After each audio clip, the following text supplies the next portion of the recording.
it's challenging for a professor to be asked to limit her comments to 5 minutes. We'll turn the tables and you can tell me afterwards how well I did, but try to stick to the time limit. In any case, thanks so much for the opportunity to talk to you here today about the Wesleyan Media Project. We have been live since September of 2010, so just well under a year here. And we track all political advertisements aired on television in real time during the election and provide that information to the public. So as most of you, I'm sure, are aware, Citizens United fundamentally reshaped the campaign finance landscape and specifically made it possible for corporations and unions to spend unlimited amounts of money on television advertising throughout the fall campaign, and therefore increased very serious concerns about the amount of money that would be injected into our campaign system on behalf of special interest and therefore tipping the tables away from the average citizen. Very importantly, though, tracking systems of this advertising are very incomplete, and therefore anyone with lots and lots of money can purchase this data, but there were no plans to make it publicly available, which is where our consortium of institutions come in. We're very, very grateful to both the Knight Foundation and the Sunlight Foundation, and especially the Sunlight Foundation's early contribution made it possible for us to say, yes, we will be up and tracking for sure first thing in 2010.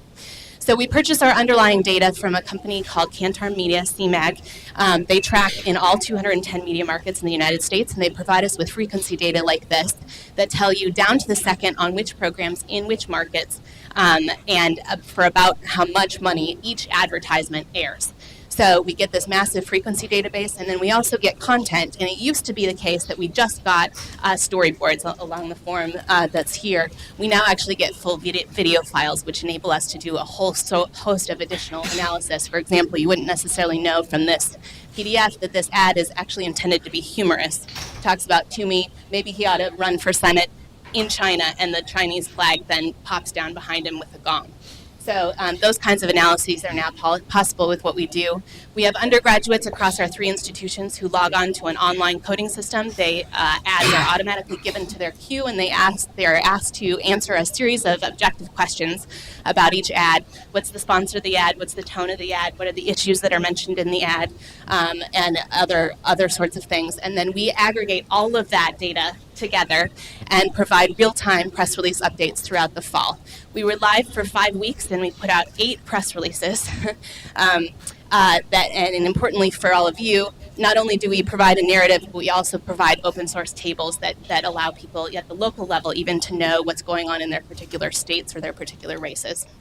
So it allows us to say things like there was an estimated almost $1 billion spent on federal and gubernatorial ads just between September 1st and Election Day, and about 2.6 million ads. That is a historic record. And interest groups were involved in roughly 20% of that, so they spent about $180 million.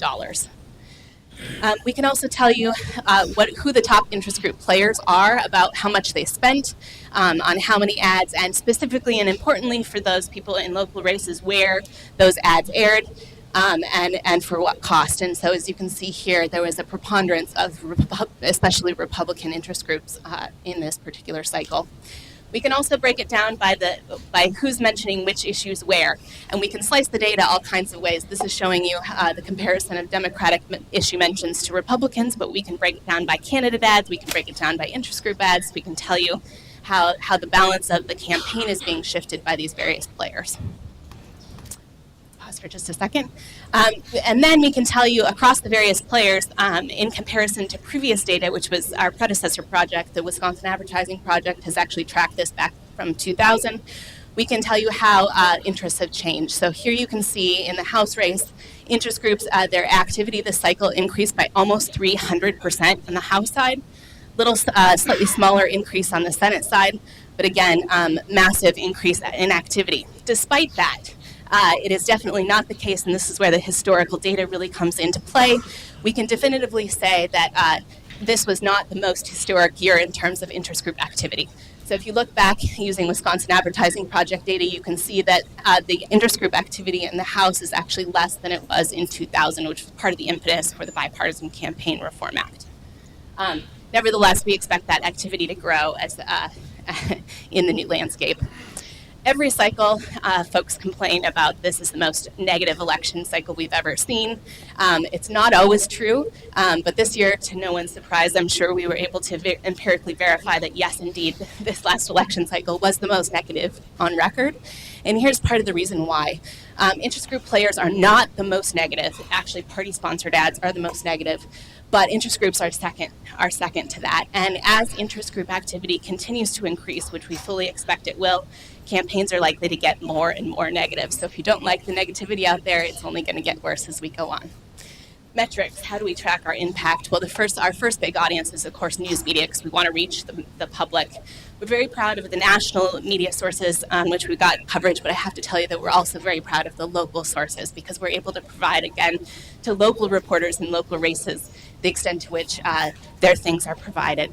On the policy advocacy and transparency side, our goal is to be a definitive resource. So Wisconsin advertising data prior to us was featured in the court challenges to the Bipartisan Campaign Reform Act. We fully expect to be able to provide information to Congress should they decide to mount a legislative response to Citizens United. We've talked with the FEC about various things. And then on the academic side, of course, our job is to also publish academic work. These are two pieces that were aimed not just at academics, but at a wider audience. We've got lots more to come. We're expanding the project to track internet ads and YouTube and all those sorts of things, and I'm happy to talk about that later if anybody's interested. But for right now, our main goal and our main concentration is fundraising for 2012. Again, we could fully expect interest group activity to increase with the White House at stake. There's even more at stake, and so there will be more money injected into the campaign finance landscape.